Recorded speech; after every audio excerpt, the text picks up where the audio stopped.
Hello, everybody. Thank you so much for joining us tonight. My name is Laura Schneibel. I'm one of the recruiting specialists here at the New England Center for Children. Really, today, I just want to start with kind of going over the format of the session. So first, I'll do an overview of NECC, and then I'll do some introductions. So you've already met me, but even though I started as a teacher and hopefully would have some really great insight, it's even better that we actually have two current staff members here with us today.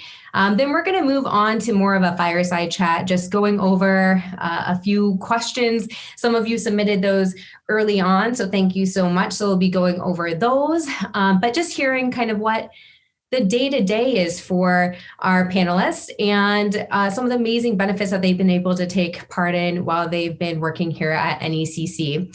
After that, hopefully, if we do have some additional questions, so be sure to use that Q&A box. We'd be happy to go over those at that point.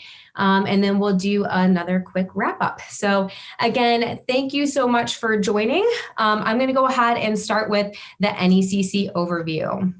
All righty. So in general, again, one more time, thank you so much about coming to learn about NECC.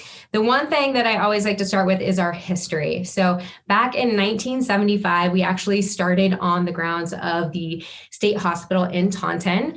As you can see, we've upgraded a little bit, and we have relocated to Southborough, Massachusetts. Another thing is that you can also see that we've grown some. We actually started with 6 students and 10 staff. Now we serve so many students, not only here in Southborough, but really worldwide. And we work with a huge network of teachers and staff members, and that number continues to grow on a yearly basis. Now, our students overall would have the primary diagnosis of autism or a related disability. And I would tend to classify our students as more of the moderate to severe part of that spectrum. So as we continue to talk about our students and the different programs that we have, just a few things to kind of keep in mind. All right, so as I mentioned, we are in Southborough, Massachusetts. That's about 20 miles west of Boston, for those of you that are not local. But again, we are an internationally recognized kind of global presence within the field of autism, and more specifically, the field of applied behavior analysis. So the next part here, as I mentioned, a really quick overview of our more local programs. So NECC has several kind of pieces, working pieces to this puzzle, but our local areas would really consist of our home-based program, and that's really for our early intervention for children under the age of 3. The next part is our IIP, that's the intensive instruction program. You might often hear this referred to as the day school. That's for the full school age in Massachusetts, so 3 to 22 years of age. And then we also have the residential program. And this is the biggest part of what we do, and actually the program that I started in when I began teaching. So this program focuses on children and young adults, 5 to 22, that they actually live in the residential home that the center owns and operates. And we have about 15 different residential houses in the local area. The next part is our adult program, so 22 and above, really with a big focus on independent living and also vocational related skills. And the last one here is our partner program. So it's a really unique part of what we do. We have 50 plus different classrooms that we basically run and operate out of public school districts or schools that we've, again, partnered with, hence the name. And really, that means we're able to provide the amazing clinical and education care for the students there without having them leave their own home district. So those are just a few of kind of the local pieces that we have going, and that we often see staff that are newly joining our organization start in. But because you can't be here with me today, I always like to show a few pictures, because the best thing about what we do is our students. So here you can see a few different pictures of the residential houses that the students live in, and some of the amenities that we have at the center, like the Michael S. Dukakis Aquatic Center, the music room. So definitely a few of the favorites here for our staff and our students alike. So now I'm going to actually stop sharing my screen, because I would love for our guest here to come on up. And if you wouldn't mind introducing yourselves, telling us a little bit about you. So your name, maybe what school you went to, your current position here at NECC, and maybe a fun fact about yourself, if you wouldn't mind. Julia, why don't you start us off? Hi, I'm Julia Aparicio. I actually went to Fairfield University in Connecticut, if anyone knows where that is. Go Stags. And I am a level 2 teacher at NECC in a residential program. So that means that I like working at the residence and at the school, which we're going to talk a little bit more about later. And one fun fact about me, I know that Laura mentioned that NECC got its start in Taunton. Actually, I got my start in Taunton too. That's my hometown. So it's kind of cool that I've grown up in the same place. Hello, everyone. My name is Junior Landestoy. I am currently a day coordinator, which is a supervisory position on one of the residential teams here at NECC. I work with students ranging from the ages of 10 to 14, so the younger population. I graduated from Union College in upstate New York, so I saw a lot of people from upstate New York, so it's pretty cold up there. And a fun fact about myself is that I was born in Dominican Republic and I speak fluent Spanish. Awesome. Thank you so much for both sharing and introducing yourselves. So everyone that's attending here today, again, utilize them, ask some questions. So again, make sure to put some things in that Q&A box. I also have a colleague on here that if you have some, questions that can be quickly answered, like, what website do I apply on? She should be able to answer that. And if we can't get to it live today, I'll be sure to contact you individually, answering those questions for you. All right. So, just so that everyone here can get to know you, but also learn a little bit more about the position, tell us about your role and give a quick overview. Junior, why don't you start us off? Sure. So I'm currently a day coordinator, as I mentioned before. So basically, my everyday, the way my day looks is that I am very involved with staff training. I'm very involved in student programming, clinical programs, and educational programs. I'm also kind of the second hand of the specialist who is the practicing BCBA on the team. So we supervise all the clinical priorities that we have, which are very mission driven and are very student specific. I'm also in charge of working with interns, as that is an opportunity here at the New England Center for Children. And it's basically, I do a little bit of everything. I'm also a teacher on the floor. So my position is a way, gives me the opportunity to shape incoming teachers, but also I'm very involved in general on the team. All right, Julia, you're up. Awesome. And so as I mentioned, I'm a level 2 teacher. So a lot of people start out at NECC as level 2 teachers when they apply. So I am in charge of direct care of all of our students. I'm currently on a residential team that has age range of 16 years old to 21, and they're adult girls. Every day we're working on ensuring student progress for our ladies. That means that we're running classes with them, monitoring their progress in classes, helping with their activities of daily living, helping them transition safely into the school and learn some new community skills. Also, I'm a senior member of the team, so similar to what Junior was mentioning, helping to coach up new staff and making sure that all the programs are run with integrity, because we want to make sure that we're running our classroom programs and our behavior management programs the same so that our students are consistently getting that feedback. I'm also a case manager, which is really great. So if I had 2 case students, and honestly, that's the highlight of my time at NECC. You sometimes get a case student on your team and you build a really great relationship with their parents or their caregivers, and you're helping a lot with their behavior management programming and their classes, making sure their materials are all set up. So I spend a lot of my time working through my case students' materials, making sure that everything is set up and ready to go for that student. And then outside of that, I'm just making sure that I'm communicating daily with my teammates via email or through team meetings, just making sure that we're set up for the day and ready to transition to school and transition back, and just getting through our activities and academics. Great. So if you couldn't tell everyone, our teachers keep quite busy, and there's a lot of different tasks that, even someone with one single title will help in and participate in on a daily basis. So that's really great. And actually, we did have a question come in, and I think this is really great. Could you tell us what your undergrad degrees were in? I'm going to start this off because I think I have a very interesting journey. So I was a biochemistry and Latin American Caribbean studies major. I was definitely pre-med, so I wanted to go to medical school. I always been a science geek. And kind of like junior year, I found a camp in upstate New York that I used to work in. And I kind of realized that I wanted to pursue the same type of journey, just like in a more educational based setting.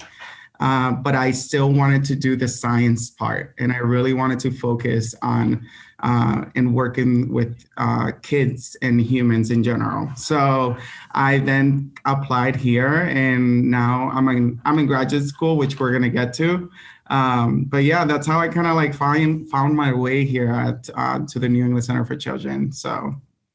And then for me, I went to Fairfield, as I said, and I majored in psychology and English and minored in educational studies. My initial goal was to become a high school English teacher. And then in that role, I ended up going to an internship at the Kennedy Center in Trumbull, Connecticut, where I was working in an art therapy classroom. And a lot of the adults there had autism. And I just realized I really loved working with that population. And I ended up pursuing that more general education after I graduated, and I started working in a charter school in like a high school classroom. But then through that experience, I just kept coming back to like that internship at the Kennedy Center, and I really loved working with that population. And then I decided I needed to make a change, and that's what led me to NECC. Great. Awesome. So business marketing major here and did my master's in education. So we actually are really open to undergrad degrees as far as what they're in. We're really looking for individuals that, as we'll kind of go through, you'll see some of the characteristics as far as like being a team player and just really wanting to learn something new and about the field. So as long as you're open for that, we're pretty open as far as kind of majors that we would consider, eligible. But that bachelor's degree is kind of one of the basic requirements to come into that level 2 teacher position. And we do have several other positions with different requirements. So be sure to check those out on our website as well. All right. So one of the other questions that we had are kind of, typical day, typical week. Julia, would you give us an overview of what you might say, is covered during a typical week in different types of activities or locations, environments that you might be in with your students? Yeah, of course. I want to really stress that every day at NECC is very different. We often are transitioning to the school depending on the day of the week. And before we even transition to the school, we're helping our students work on activities of daily living and really building up independence in those skills. So that way one day they can transition to an independent adult life.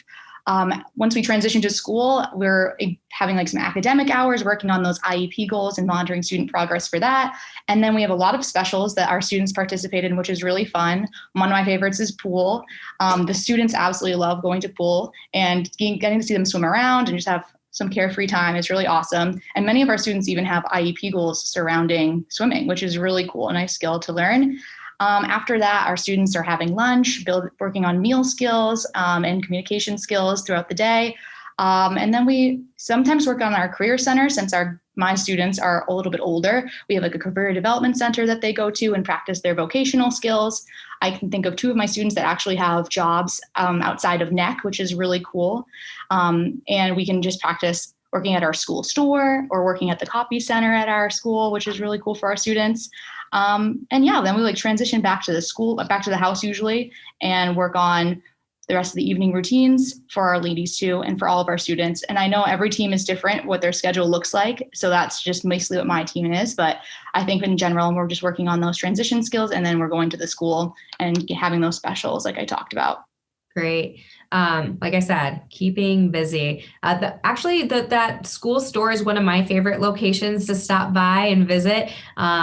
One, great snacks and drinks to be able to purchase, and a great time to be able to kind of engage with students on those social skills and let them practice some of those vocational skills themselves. They run the full show, stocking all of the materials, providing that customer service.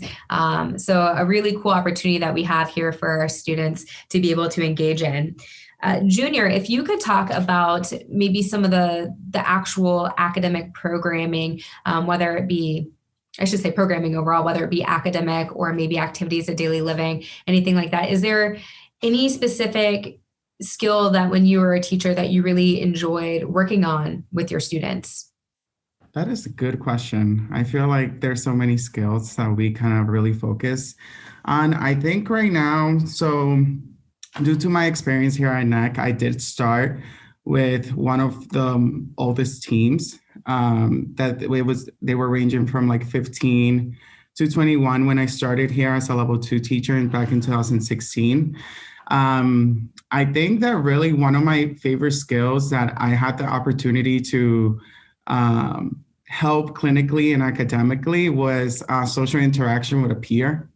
I think that's really, it's a really neat skill to teach majority of our students who are interacting here at the New England Center for Children with their peers, but also outside, and the way that they can take those examples that they're seeing here and transmit that same skill set outside with their peers, with their friends outside and their family members.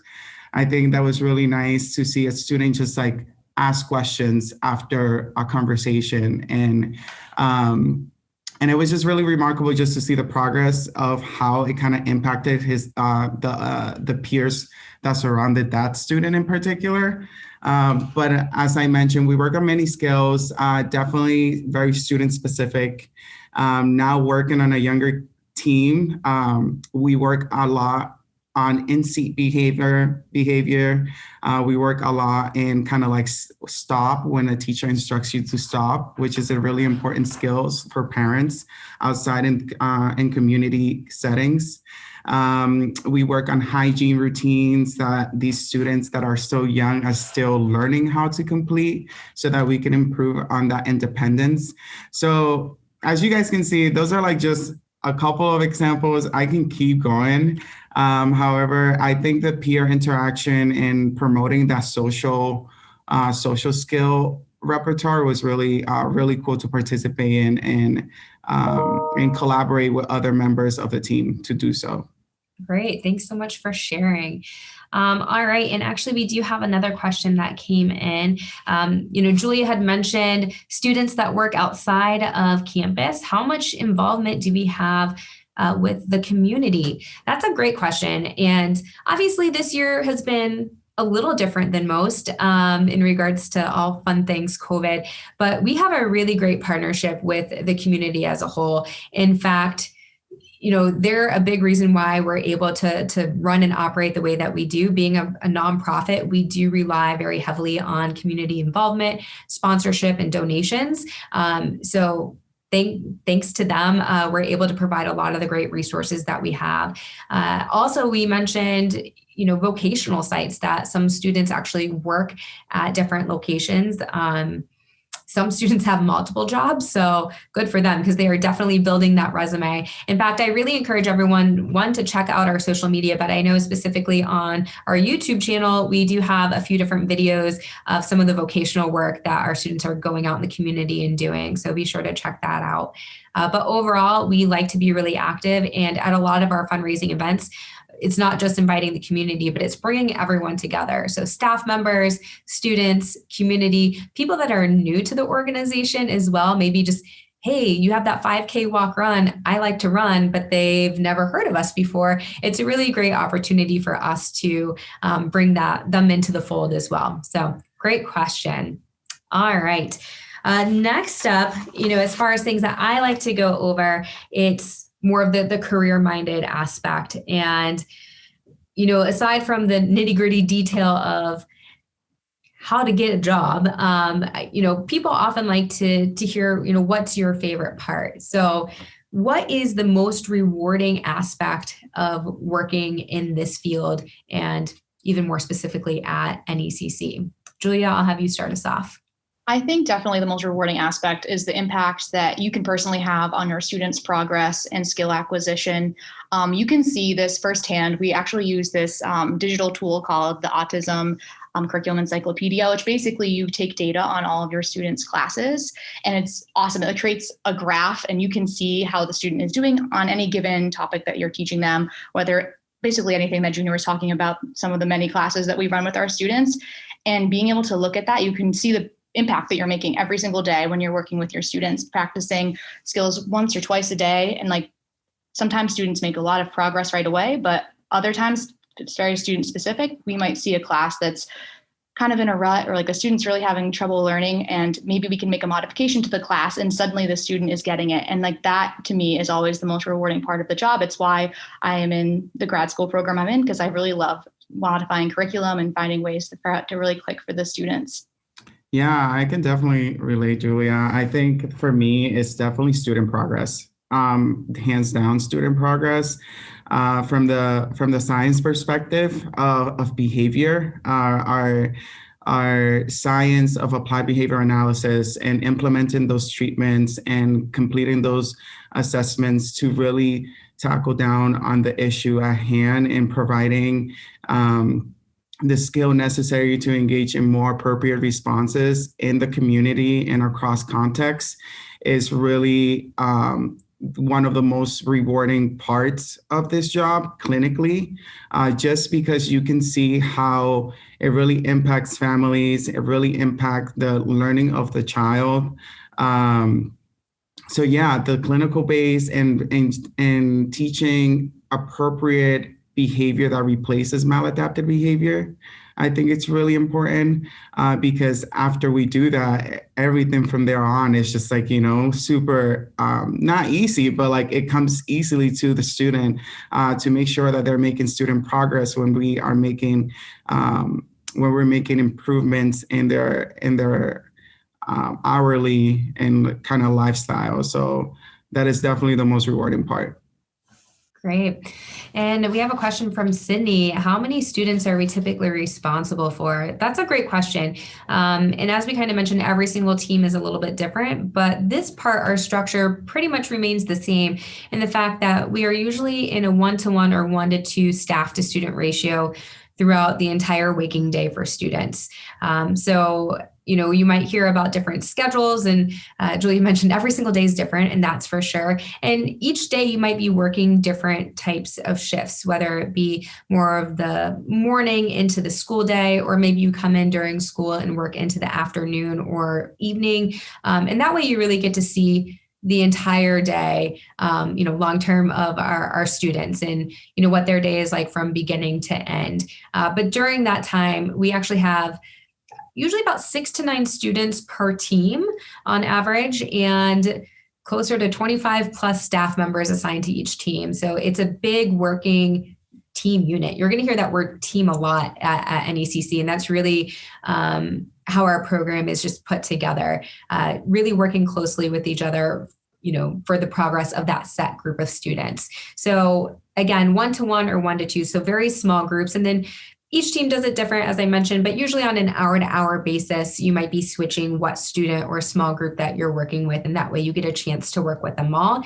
And they can become then familiar with you as being part of their, environment setup as well. And so you're building that rapport and that relationship with each student on your team. So that's a really great question. Thank you so much. All right. One of the things that everyone asks, or at least looks for, I would assume that they look for, is not just like what a job is, but what other benefits come along with, that job that they might be looking at. Julia, could you tell us a little bit about the benefits at NECC? Yeah, of course. Right off the bat, I think one thing that sets NEC apart is that you get 5 weeks of paid vacation, which is really, really great. I can't think of another job that you can go right after college where you're going to get 5 weeks off, and to have that time in the summer to relax, go to the beach, go on vacation once COVID is over. It's really great. And it's a nice chance to refresh and reset. So that way you can come back to work ready to continue to jump back in and work on helping students progress. Another really great bonus is right when you start NEC, I know all of this sounds maybe overwhelming because you're learning so much at once, but you have a really great comprehensive training that you go right into. NEC really prepares you to start working on a residential team or whatever program you end up working in. It used to be when I started 2 weeks of trainings that you would sit down for, and learn everything that you need to know. And then once you're on the team yourself, you are actually scaffolding what you're learning. So you're jumping in, and at first you'll like be observing a senior teacher work with the students, which was really comforting to me because I always wanted to see what the best practices were when working with the students before I was doing that myself. So you'll observe a senior teacher work with the students, and then after that, you'll actually get to lead, and they'll give you feedback. They'll observe you just to make sure that we're running all of the programs with integrity. And that made me feel really good as a new hire, knowing that I had that constant feedback. And once you go through that initial training, like your training isn't done, there's so much more you can do for professional development at NEC. There's unlimited amount of trainings. I feel like if you're interested in learning about some more clinical projects, there's a lot of clinical trainings you can go through that are ABA related. Or let's say you really want to become a leader on the team and you're interested in becoming like a shift manager. There's a bunch of shift manager trainings you can go on, like how to give great feedback and how to observe programs and teach teachers how to run them correctly. So the sky is the limit with trainings and the professional development opportunities at NEC. And also, the grad school programs are the number one benefit, I think personally. I'm a little biased because I am in the Simmons program, but I have barely had to pay anything for my master's degree, and I'm about to graduate in May. So woohoo, I'm really excited. But that's just an incredible benefit. And to be able to compare that professional development that NEC offers you with the grad school experience that they're paying most for, you're pretty much unmatched, and you can go and take that wherever you want to go, whether you want to stay here at NEC and continue to work in a coordinator position like Junior is, or move on from NEC afterwards and work in the public school system. You'll be great and really marketable because of all the professional development and training you have received. Absolutely. And honestly, it was a few years ago, but I remember when I first came into interview and our CEO popped in to say a quick hello to everyone and happened to mention our graduate school program, saying, if you put in the hard work, because again, this position, it's not easy work, right? You have to dedicate yourself to it. And if you decide to do, let's say, a graduate school program, you can really kind of pave your own path and you are going to be super marketable.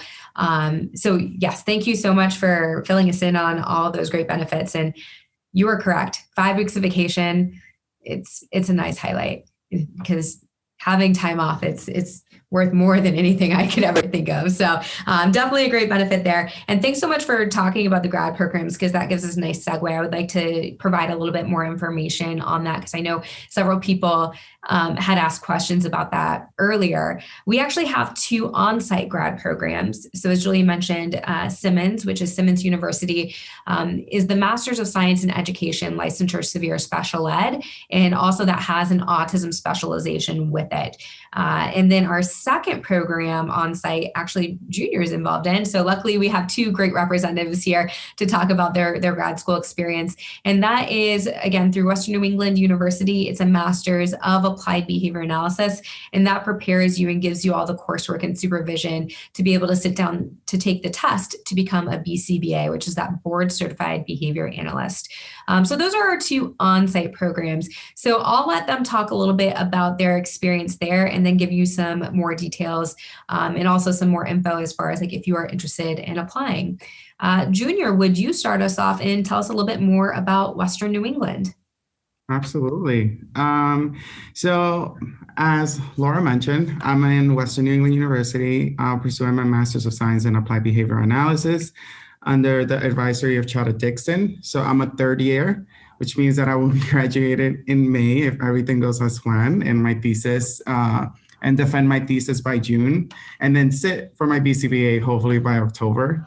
But the program, I started the program, I took a year off college, I took a year gap, and then I applied after being here for a year, and I got accepted into one of the labs. You're basically getting the best of the best, to tell you the truth. You are getting on-site classes from directors and researchers and PhD professors that work here at the New England Center for Children that you see 24/7. So you're getting all this amazing education, but at the same time, you are working with these people like every day. You can go to these people and ask for help, ask for advice in any clinical aspect. So the way the program works is that it's a trimester type of program. So you take one class for the fall, winter, and spring. So usually our semesters are done around June, I want to say. And then you also have to prepare a thesis study at the end of your third year, which basically involves it's an empirical question that you and your advisor basically you kind of join both of your interests. You come up with this question and you start gathering participants within the NECC staff, within students, sometimes outside of NECC, but we mostly use our resources here because it makes research so much easier. You develop this study, you conduct it, you collect data, you have your data sets, you write your study, and you defend it in front of a committee of professors. And that's how you get your master's, and that's how you are able to sit for the BCBA afterwards.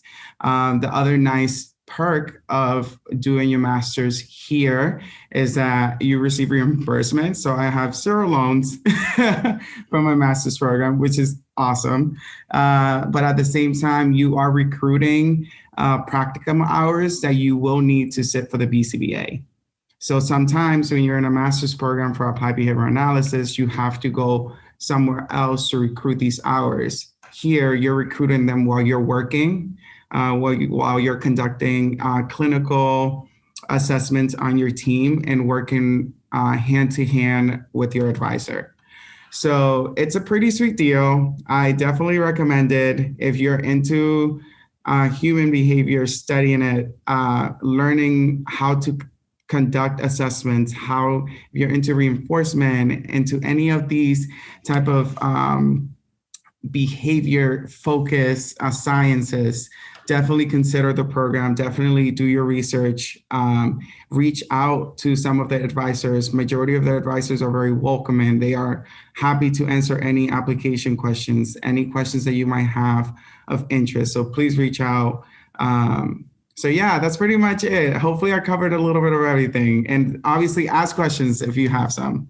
Thank you, Junior. Yeah, one of the, I would say, highlights that I've heard a lot of people comment on, and sometimes it just blows me away because I don't even think about it, because we're surrounded by these top level clinicians and people come in and they're like, oh, you work with so-and-so, like I read all their stuff, because those are the names that you're seeing in those peer-reviewed journals and articles, and they're just so well known and revered in the field worldwide. And their office is right next door. And you have that sort of access to these high-level educators and clinicians at NECC. And I think that's one thing that really starts to set us apart, and that allows even the person coming in with no experience, with autism, or maybe they're not familiar with ABA or the intricacies of special education, to come in and really learn, as Junior said, from the best of the best. Really is that gold standard when it comes to the graduate school pairings that we've chosen to partner with. So really, Julia, the same question sort of goes out to you. Tell us a little bit more about your program, what you're currently doing, because again, you're graduating soon. So I'd love to hear a little bit more about your plans for afterwards as well. Yeah, to start, I want to say that ABA and severe special ed, they go hand in hand. So both programs have some similarities to what Junior was saying. This program at Simmons, so the Master of Science in Education, is a 3-year program, and it's broken up into trimesters as well. So you have coursework in the spring, the fall, and the summer as well. That's a little different. We do like a summer trimester at Simmons. The 3 years of the program, the first 2 years, it's more of like that sit down coursework. You're getting coursework in curriculum modification, sheltered English immersion, how to write IEPs, research methods. I'm trying to think of a few, like an introductory course about general overview of all special needs education. And that's where you get like the bulk of the knowledge that you need to apply to your last year, which is where I'm at right now, which is the practicum inclusion experience. So for the practicum, you have to pass all of your MTELs to get started with that. And then you are going to actually work your job at NECC, working in the residential team, or if you're on the day team, that is what your practicum hours are. So it's really great. So your work every day is actually counting towards your practicum hours. So you don't have to go outside of your day to like get those hours that the experience that you need, and it already counts towards your licensure. So that's really awesome. The only additional work you'll have to do outside of that is go and observe in an inclusion classroom for those inclusion hours that you need for your licensure as well. So you're paired with a public school classroom, and you'll go to that classroom for 3 hours a week or so and observe in the inclusion classroom and slowly gain more knowledge of those students there. I'm currently at a public 5th grade classroom at Framingham Public Schools.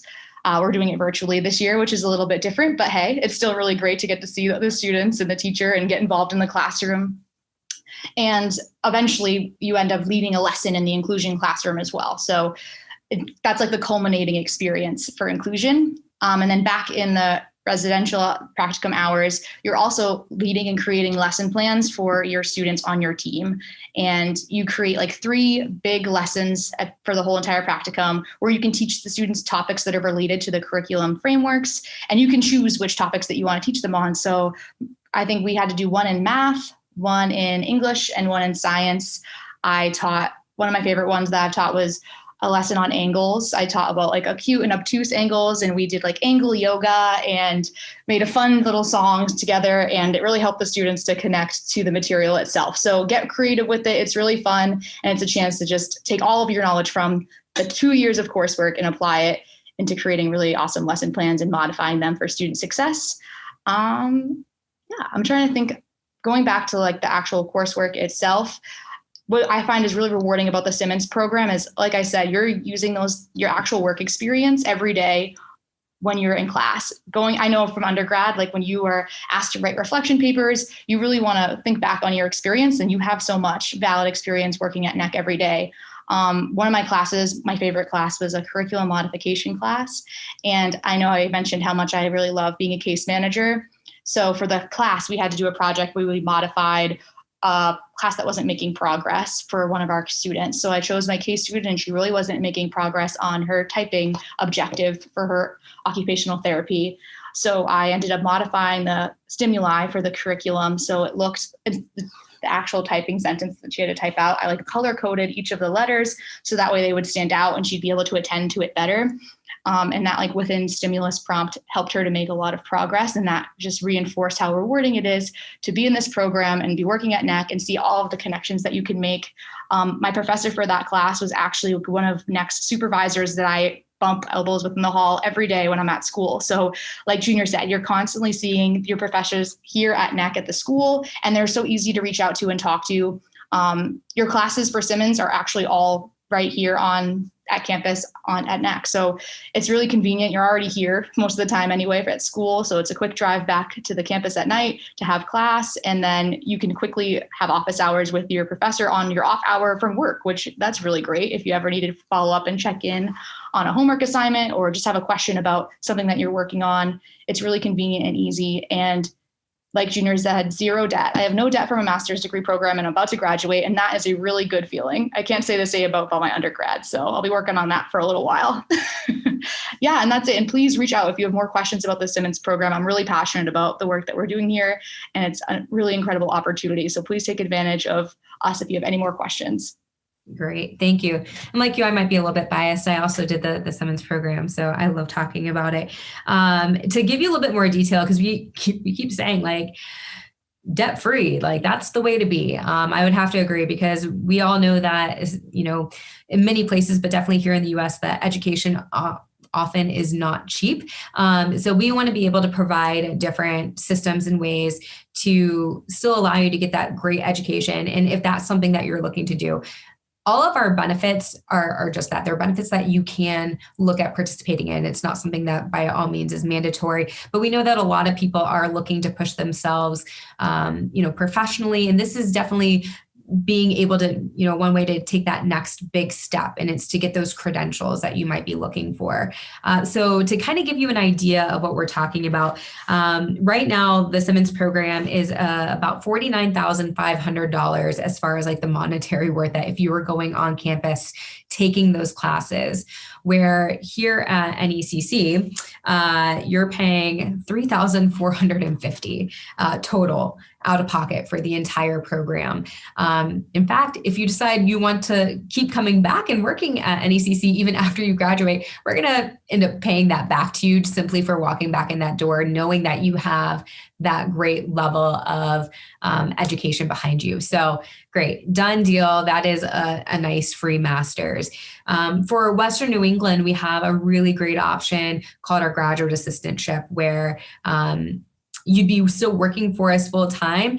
You would get a stipend for that year, but in return, we actually pay for 100% of your tuition while you're in that program. We fully reimburse all of your book costs.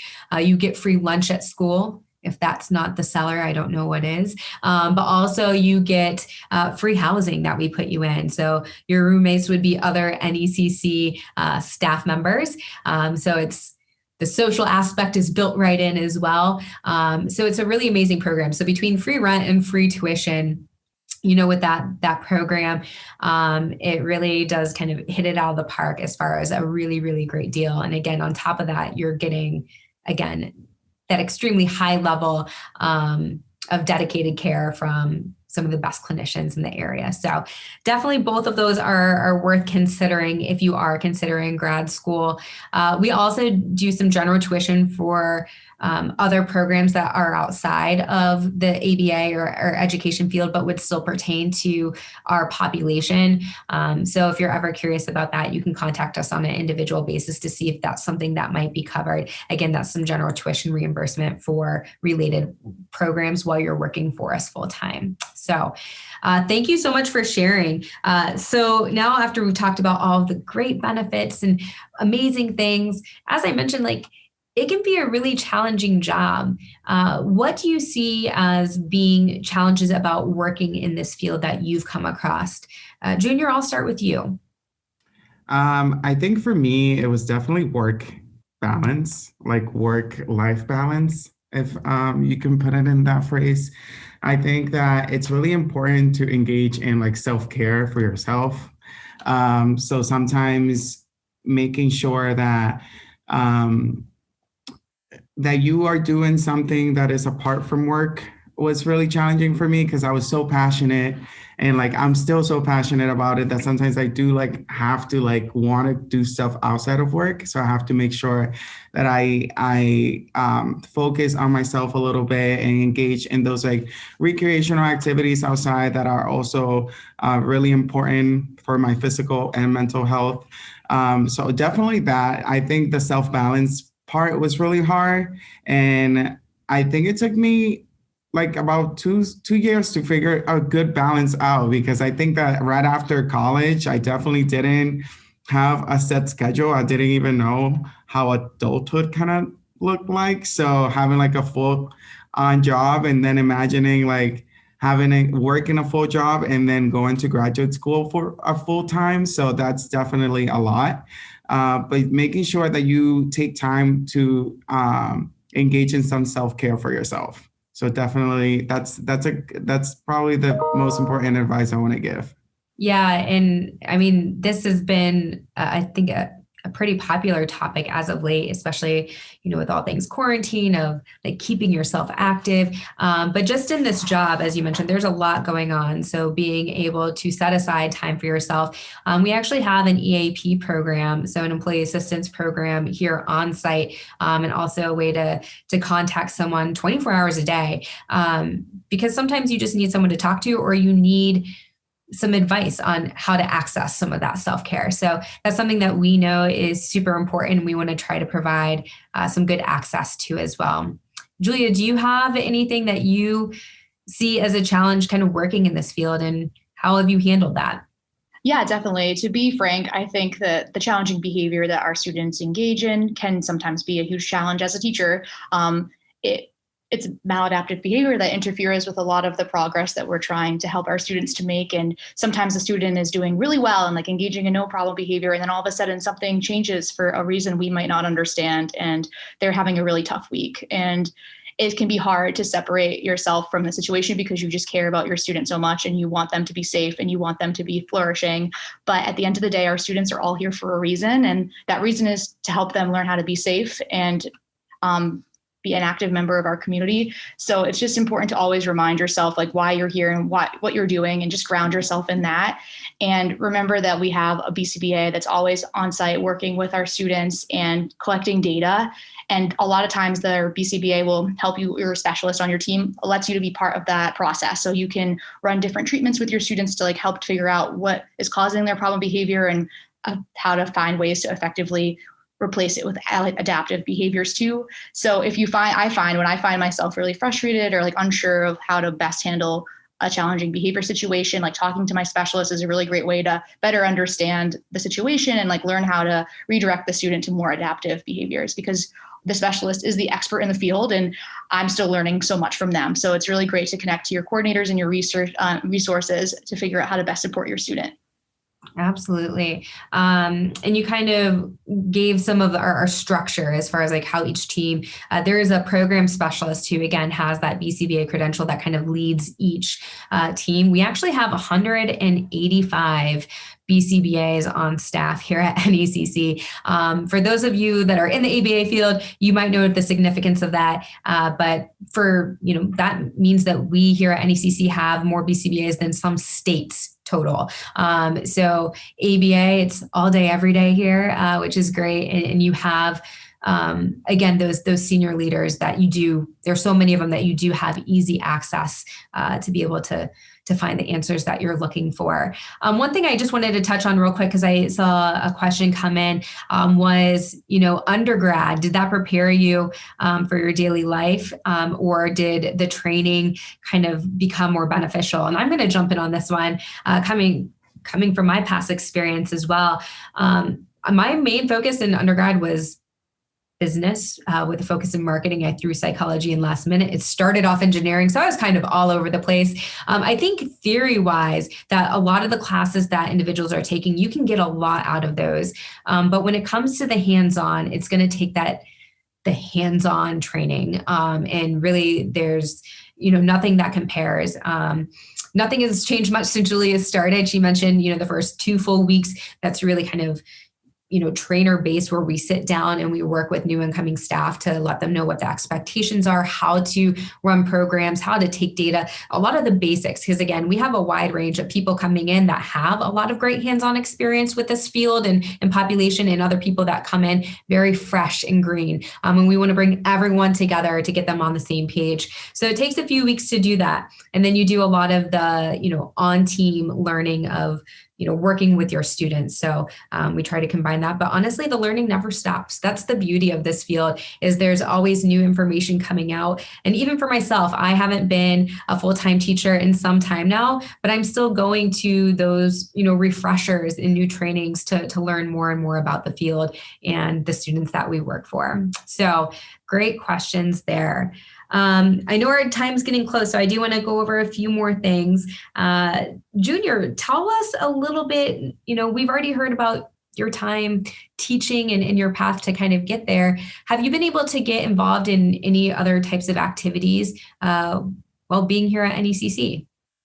Yes. So I've been having the opportunity to, I want to say a couple months ago, we started the Diversity, Equity, and Inclusion Task Force. And I've been a part of some subcommittees that are developed in the task force. And it's basically our way to kind of make sure that everybody from our community, from our NEC community, are making sure that we are basically improving on this message of improvement of diversity in the workplace. And I think it's a very important conversation to have, especially myself in a supervisory position. I come across a lot of people that come from different backgrounds. And I have to be open, and I have to be open-minded, and I have to be sensitive to a lot of those topics. So making sure that our NEC community is continuing to develop is really important. I've been involved there. Laura, you are part of some of the subcommittees, so that's really cool. So we have members in these committees across the schools that range in position. They work in HR. They are a supervisor like myself in residential programs. They are clinicians, professors in our graduate programs that work hand in hand with us just to talk about different modifications that we can make in our hiring system and in the way we supervise here to ensure that we are promoting that diverse community and diverse environment for everybody to feel comfortable and working in this amazing organization. So I think that's something that I've been really passionate for, and I've been working in to ensure that we are doing that to the best of our ability. So yeah. Great. Thanks so much for sharing. To go on a few other questions, I know some people had more specific questions as far as like hiring practices. Currently, we do have some availability where we've been able to work with individuals that are from out of country, so international applicants in the visa process. Western New England specifically is one place that I always kind of point to, in the fact that if you do apply to that program, they put you on an F1 visa, and you're able to then come and work. And just to, again, clarify the work that everyone does while in a grad program, the grad program is part-time, so usually 1 to 2 classes per semester or trimester, depending upon the program, while you're still working full-time. So usually 40 hours per week is what we would see as that full-time role in that level 2 teacher position. A few other questions that we've gotten, of course, the hot topic right now of 2020 and 2021 is COVID, and kind of what we've done in regards to that. So obviously there have been a lot of changes. The one thing that, for our field is that remains the same, is that we have to be there right with our students. We are essential workers. So all of our positions are in person. There have been a lot of modifications made to ensure cleanliness and safety as we work directly with students. So although we're in our separate rooms right now, we don't have to wear them. PPE, so that protective equipment, is always going to be really important. We do have a nice stockpile of that for our staff members. We have dedicated times, during trainings and while we're working with our students to, like, all right, everyone stop, go wash your hands, use some hand sanitizer. So having those dedicated breaks and just reminding everyone that good hygiene is going to be definitely a great thing for us to continue with. So those are some different ways that we've been able to change a few things up, as well as air filtration systems. We have a full emergency management team. We have daily emails updating our staff. So communication is key in all things, and including that, making sure that our staff and our community and families are really well informed of what we're doing. So all good questions there. All right. For the most part, I think I covered most of the questions that came in for our chat session here. So I do want to finish up with 2 more here. More so, now that you're teachers here, Julia, what would you say are some really good qualities or characteristics that you would look for in an incoming coworker? Yeah, I think you just touched base a little bit about one of them, and that is communication. Like, being very clear with your communication. I think at NEC, a lot of people do a really great job with this. We use our email system daily to check in about how our students have done during the day. We have like a review of all of our students' progress throughout the day that we send out to the whole team. But as I had said before, every day looks different and things are constantly changing. So it's really important to stay on top of all of the new things that are going on, whether it's change in student guidelines or a program that's being run. So being able to chat with your coworkers or your supervisors about those changes and implementing them on the floor is key. And then just always communicating about safety and like making sure that we're setting up our environment for success and letting people know around us like what's going on and what we're going to be doing, just to make sure that our residences and our school looks great and is safe.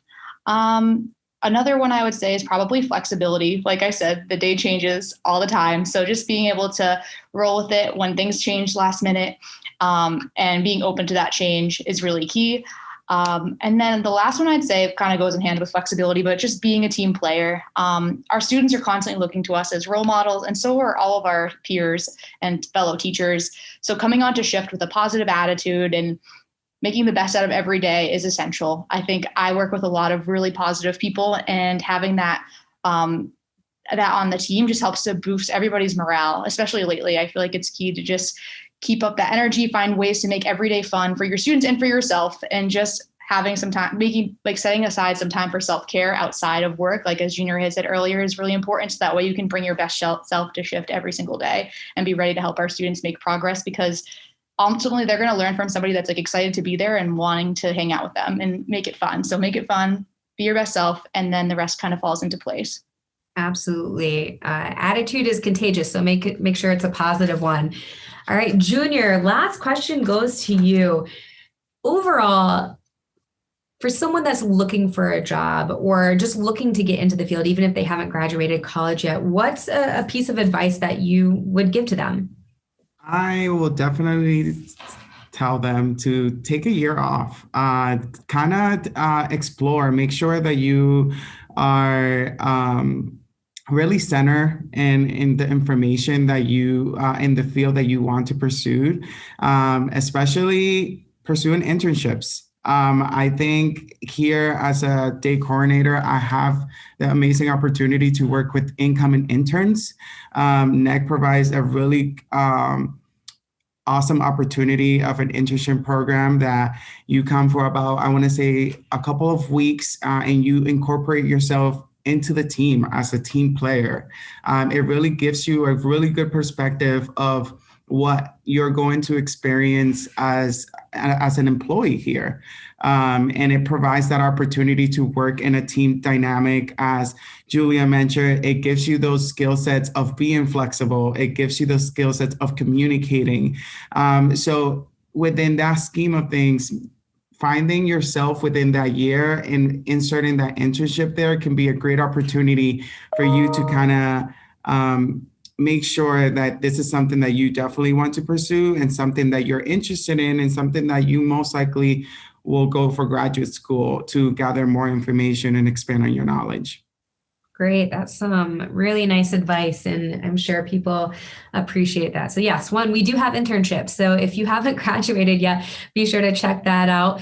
So fall, spring, and summer availability. So if you are graduating this year, or if you've already graduated or are already active in the field, the one thing I would say is, go to our website, email us. So I'm going to share an email here in a minute, and I know Brandon will put it in the chat for us as well. Please feel free to reach out if you have any questions. So with that, everyone, again, I would like to, just say thank you for coming. It's been really exciting getting to chat. And again, thank you to our two guests here tonight for sharing their experience. But if you have any questions, again, here is the email. And if, hearing tonight about all the great stuff that we do has really encouraged you to get involved in the field, consider applying. So our web address is up there for all of our applications. Again, if you asked a question and we weren't able to get to it tonight, I'll be sure to reach out to you, and I'll probably reach out to everyone just to make sure that you do have my contact information. But again, thanks so much and enjoy the rest of your evening. Bye-bye.